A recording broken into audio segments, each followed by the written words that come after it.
Gabi, dito po tayo ngayon. Ang ating pag-usapan po ay yung maliit na kumpanya. Mara, marami ang maliit na kumpanya binigyan ng kontrata. Yan po ang pinaka-problema sa Pilipinas. Bakit po nangyari yan? Ang nangyayari lamang po yan dahil po sa ating mga tiwali na sistema. Sa tiwali na sistema natin, kahit mga hindi kwalipikado, pilit na pinapapasa. Yan po ang nangyayari sa atin ngayon. So ayan, kunyado, magandang gabi po. Magandang gabi ka Santa Daisy. At nanggaling ba lang ako sa simbahan, no? At from the church, I am now delivering this search for justice. And I prayed for this. Nagdasal ako kanina sa simbahan. Ellen Baguio, magandang gabi. At itong problema natin po, dapat yung malaman sa isang konteksto. Pag mayroong mga tinatawag na kontrata, may tanong, magpagawa ka ng bahay. Sino sa mga kontraktor ang gusto mong gagawa ng bahay mo? Pag matanong ko kayo. Siyempre, natural ang magaling gumawa, may kakayahan gumawa, at may budget siya. So, magandang gabi, relay assist yo. Pinagdasal ko talaga to kanina sa simbahan. Ngayon, siguro bago ko ituloy, nais ko lang siguro ikwento yung sermon ng pari kanina. Yung sacredness na kung ikaw babae, magpakasal ka, kailangan na panatili mo ang virginity mo bago ka magpakasal. Yun ang kanya. Parang pinuri niya yung sa Zaira, tsaka si Ae ba yun? Hindi ko kapamilyar sa mga bata ngayon na nagpakasal. Virgin pa siya na nagpakasal siya. Anyway, that's beside the point. Ang ating punto po sa ngayon, may isang maliit na kumpanya. Ang kanyang kontrata, umaabot po 250,000 lamang ang kapital. Tapos, alam nyo kung ilang pirasong kumpanya, kontrata? 104 contracts. Grabe, Pastor Rodi Rabi.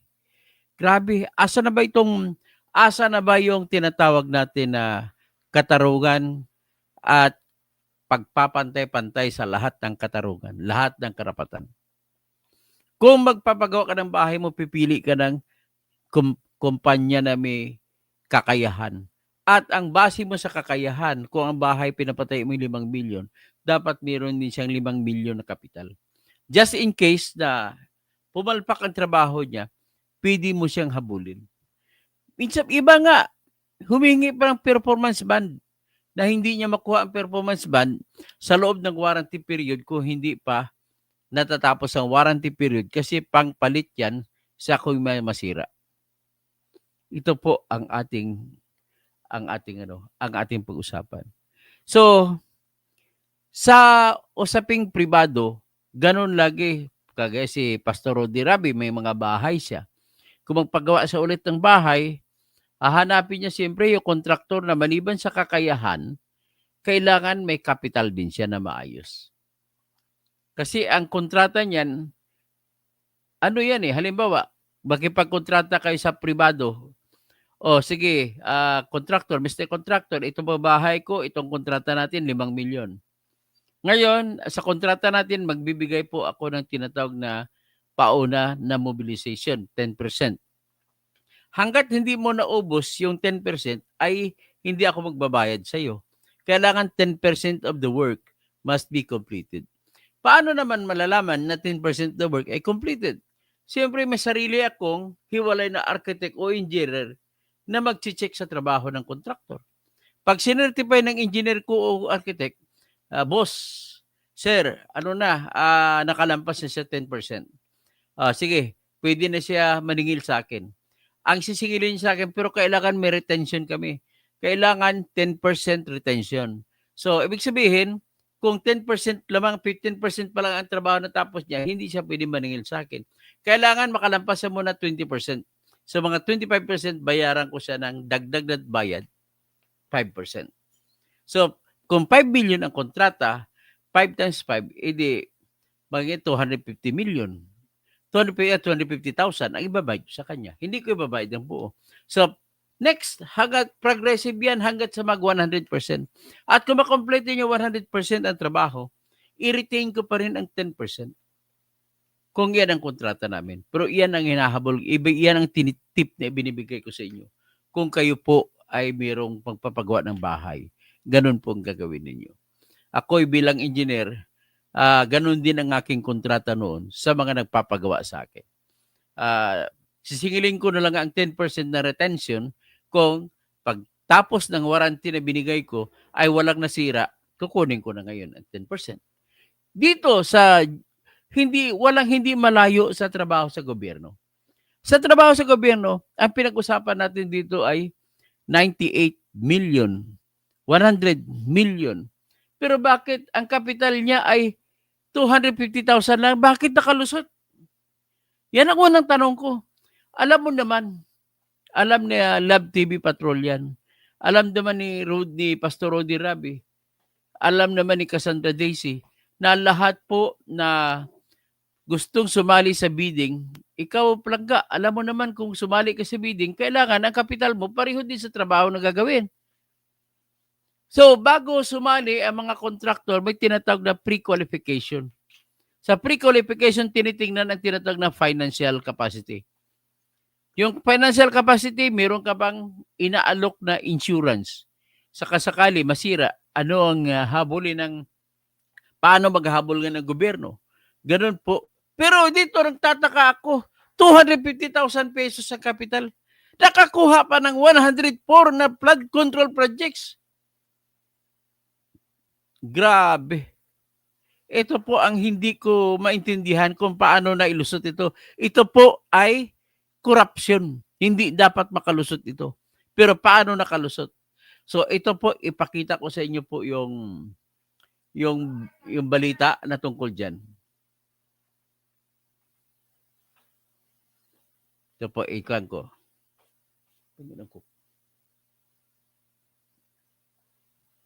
So ito po yung balita, isi-share ko sa inyo. Basahin natin sabay-sabay.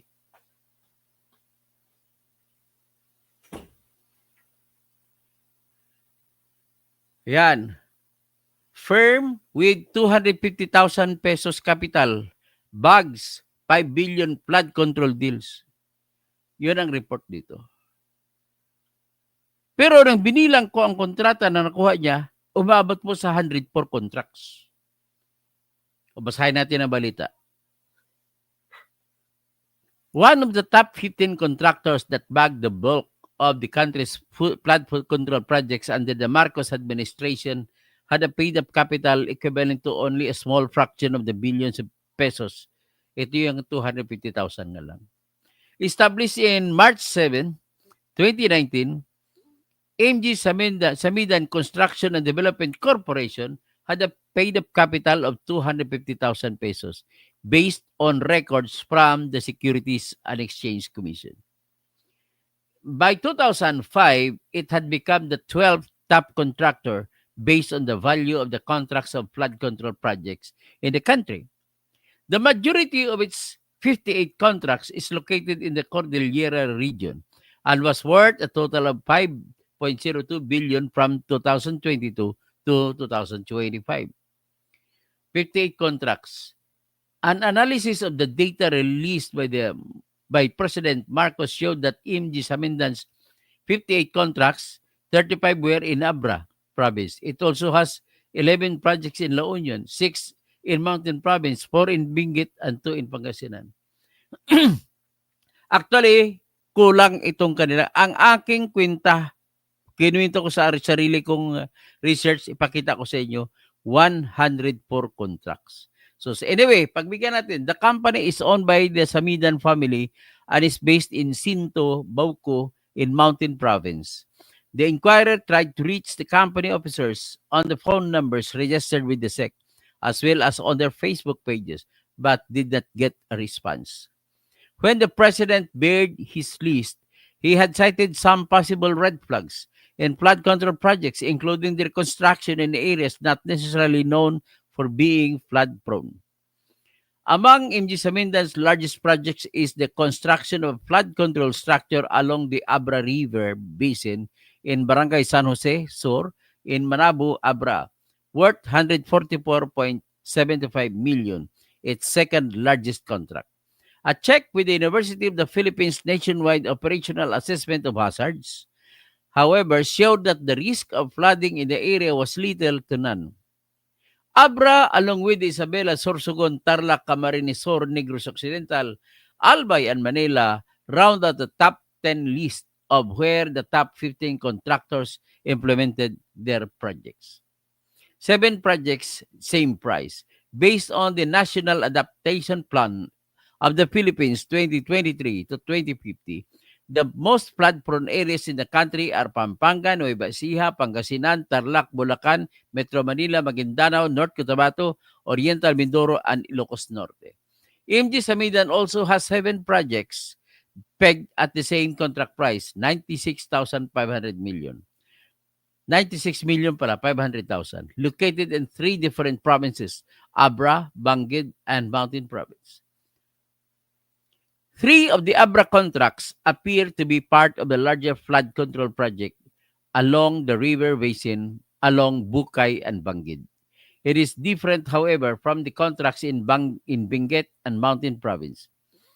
In a briefing by the House Committee on Public Accounts on flood control projects across the country, earlier this week, Undersecretary Catalina Cabral of the Department of Public Works and Highways said it was possible that some contracts have the same amount because they pertain to similar structures which follow standard unit costing and detailed unit price analysis.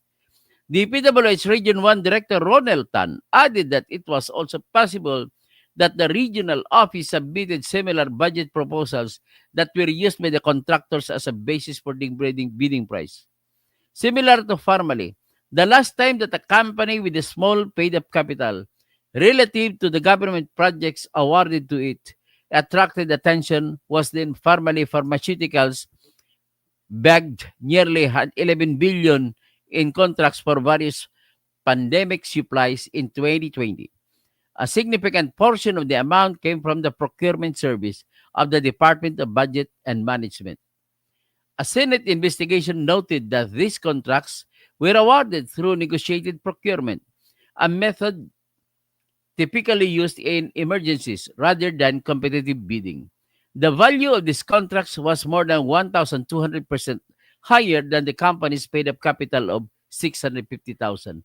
This stark disparity led the Senate to conclude that Farmally was favored through though thinly capitalized supplier, which raised concerns about the corruption and a lack of proper vetting by government officials.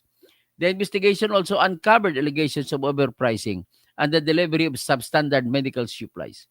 In 2023, the Office of the Ombudsman filed graft charges against former PSDBM Undersecretary Lloyd Christopher Lau, former PSDBM Procurement Group Director and former overall Deputy Ombudsman Warren Lex Leong, and other officials for their involvement in the alleged irregular procurement of COVID-19 supplies from Farmally. The Ombudsman also filed graft charges against former PSDBM Procurement Management Officer Paul Jasper de Guzman and Farmally executives Mohit Bargani, Twinkle Dargani, Lincoln Ong, Huang Chut Yen, and Justin Garado. Audit probe set. Earlier this month, Marcos ordered the DPWH to audit all flood control projects constructed since the start of his administration in 2022. The House, through its tri-committee composed of the Public Accounts, Good Government, and Public Works panels are also set to open. Ay, wag na kayo magbukas ng kwan. Kayo ang tinuturo na mga gumawa ng krimen tapos kayo pa mag-imbestiga. Imbestigahan nyo ba sarili ninyo? Yan na po ang aking pinapakita dito. Ladies and gentlemen, ulitin ko lang. Ito na pong isang ebidensya na talagang may nangyari na korupsyon sa mga proyekto ng flood control project ni Marcos. So walang magagawa dito si Marcos. Siya ang mananagot ng lahat ng ito. Bakit hinayaan niya na nangyari ito? Na bawal ito mangyari. Ay, 20k pesos ang puhunan ni Ping Lacson sa simento. Naging bilyon o ibang usapan naman yan. Rodi Rabi, Cassandra Daisy, Rodi Rabi, okay. Sino pa? Si Love TV Patrol. Tapos, sabi ni Pastor Rodi Rabi, dapat tapat ang kontraktor. Wala pong tapat na kontraktor. Pasensya ka na po, Pastor. Kaya nga kung meron kang member sa simbahan mo na kontraktor, ang suggestion ko po, huwag mong pansinin. Kasi mga kontraktor po, lahat ng kontraktor po, sabihin mo na, lahat po satanas. Binenta na nila kanilang kaluluwa. O, Love TV Patrol, yawa, Duterte joke. Cassandra Daisy, sagad na sagad, sagad sa buto ang pagdanakaw. All Walks of Life, Vlogs, Andy, Jaja Rojas. Good evening, Doc. Cassandra Daisy, Doc Engineer Toto, nakikinig kami sa inyo because this is your expertise, flood control. Rodi Rabi, basta't construction sa gobyerno, may sabwatan sa bidding ngayon, sa bidding committee at lagayan at end user of the project. Imor Nibal, o dyan sa La Union, good evening po, Engineer Toto. Fernie Pinto, Senior. David Baruj, hello po, attorney, watching while on weekend duty. Maganda topic, ito, flood control projects na ito. David Baruj, yung Reyna ng flood control, parang counterpart ni Napoles sa PDAP-SCAM. Ganun nga po ang tama. Si David Baruj, bakit kasi ang mambabatas ang inaasikaso construction dapat gumawa ng batas ang trabaho nila? Rodi Reby, Pastor, talagang wala ng pagkakatiwalaan basta construction sa gobyerno, lalo't flood control project para kurap ang lahat. Ang gobyerno dapat wala ng project, binubulsa lang ang pera. So, ito ngayon. Examinin natin, ang unang examination natin. Sa punto de vista ng isang abogado, hindi po pwede mangyari na magbigay na ipapasa siya sa tinatawag na pre-qualification bid. So kung ganon, na hindi pwede pala mangyari, paano naman nangyari ito na nakapasa ang isang kontraktor na 250,000 ang kapital? Ang proyekto, bilyones. Yan po ang inaano ko sa inyo. So, sa punto de vista ng batas, ay hindi na siya bagsak na kagad. Dapat hindi na pinasali sa bidding. Pero, ayun, nakasali pa. Bakit? Yun ang alamin natin. Ang pwede mangyari, base po sa kaalaman ko sa batas, ay kahit maliit ka na kontraktor, pwede kang sumali. Basta, may papakita ka na isang malaking partner na may pera at ilalagay mo na siya ay nangako o di magiging joint venture partner kayo. Isumiti mo yan sa Bids and Awards Committee para ma-evaluate nila. At kung ganoon, tingnan natin, buksan natin ngayon yung listahan ng mga projects nitong MG Samidan. Bago lahat, alamin muna natin, sino kaya may-ari nitong MG Samidan?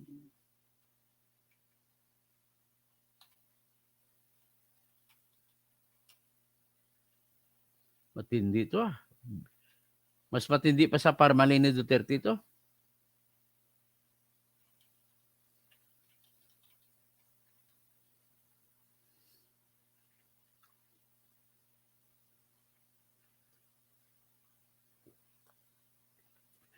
Nakabanggit dito, MG Samidan Construction and Development Corporation is owned by the Samidan family and is based in Sinto, Bauco, Mountain Province. Despite being established in 2019 with a modest paid-up capital of 250,000 pesos, the company has rapidly risen to prominence, securing 5.02 billion worth of flood control contracts between 2022 and 2025, primarily in the Cordillera region. Ito actually mali pa tong data nila. Ito po, ipakita ko na ngayon ang detalye. Ito po ay A1. Talagang, kumbaga, pwede mo sabihin certified true copy ito ang aking ipapakita sa inyo. Ito po ay sa website ng isumbong mo sa Pangulo. So, nakalagay dyan sa ilalim. Ang pangalan, nag-search ako, MG Samidan. Nakita niyo search ko, MG Samidan. Ano mga proyekto niya? Ito, Benguet, Construction Flood Mitigation Structure, Abra, pangalawa, pangatlo, La Union, pangapat, La Union again, panglima, La Union, pang-anim, Pangasinan, pangpito, La Union, pangwalo, Abra, pangsyam, Abra, pang-sampu, Abra, pang-11, Abra, pang-12, La Union, pang-13, Abra, pang-14, Abra, pang-15, Mountain Province, pang-16, Pangasinan, 17, Abra, 18, La Union, 19, Abra, 20, Abra, 21, Abra, 22, La Union, 23, La Union, 23, La Union, 24, La Union, 25, Abra, 26, Abra, 27, Abra, 28, Abra, 29, Benguet, 30, Benguet, 31, La Union, 32, Abra, 33, Abra, 34, Abra, 35, Benguet, 36, Abra, 37, Abra, 38, Abra, 39, Abra, 40, Abra, 41, Abra, 42, Abra, 43, Abra, 44, Abra, 45, Abra, 46, Abra, 47, Abra, 48, Abra, 49, Mountain Province, 50, Abra, 51, Abra, 51, Mountain Province, 52, Mountain Province, 53, Abra, 54, Mountain Province, 55, Mountain Province, 55, Abra. Ayun. Grabe. Yan po. Ganon kadami ang kanyang kontrata. So, ladies and gentlemen, and the winner is MG Samidan Construction. Ay, nako, paano mo ito? Kasuhan ito. Dapat kasuhan ito. Sabi ni Jose, sige, basahin ko ang inyong mga comment. Bakit ito nangyari? Ang tanong ko, ano sa palagay nyo, bakit nangyari? Yung maliit na kapital ay nananalo. Si Jose, sagot niya, may basbas sa taas. Yan kaya na-award sa kanyang project. Tingnan natin kung yan nga. Edgar Nacion, Dr. Toto, good evening. Si David Barods, may nakita nga ako sa balita. Congresswoman, siya, ang asawa niya ay district engineer mismo sa district nila. No, na viral. Sige, habulin natin yan. Jose, kalokohan na nakapasa. Pre-qualification yan. So, ibig sabihin, sabi ang Bids and Awards Committee ang may daya. Okay. Pagaw Baker, dami. Pagaw Baker, sabwatan yan ng mga politiko na imbang rebim. Tirador, Doktor, Engineer, Attorney, Toto Kausing, na imbang rebim sa mga kapsat ko. Maya Pabingi, sa mga kabalen. Wag lang kay Aurelio, tsaka Lito Lapid, tsaka Jing Kapil. Except them, Maya Pabingi. Nick Reyes, watching po, katoto. Rodi Rabi, talagang wala ng pagkakatiwalaan basta construction sa gobyerno. Lalo, flood control project. Puro kurap. Ayan. Sabi, nagagalit na si Pastor Rodi Rabi. David Barods, bakit kasi ang mambabatas ang inasikaso construction? Dapat nga gawa ng batas, di ba? Yan ang mga reaksyon ninyo na hindi natin maintindihan kung bakit. Hindi ko masagot sa ngayon. Kailangan natin mag-investigate pa. Imbestigahan po natin ito. Si Cassandra DC, naku po, nasa Ilocos ang mga kawatan. Follow the leader talaga. So, sa totoo lang, may duda ako na si Bongbong nito may may karga eh. Kung siyempre, ibibigay niya kontrata sa mapagkatiwalaan niya kahit hindi makapasa. Ganun po yung explanation na pwede ko magamit. Si Tambaluslos ang kasama niya. So, ibig sabihin, bata to ni Tambaluslos sa ni BBM. Pero si BBM mukhang seryoso. So, si Tambaluslos ang talagang amo. Tingnan natin. Kaya, si Magalong walang tiwala sa inyo eh. Actually, kay BBM, nagdududa rin si Mayor Magalong eh. Mga ebidensya niya, hindi niya pagkakatiwala.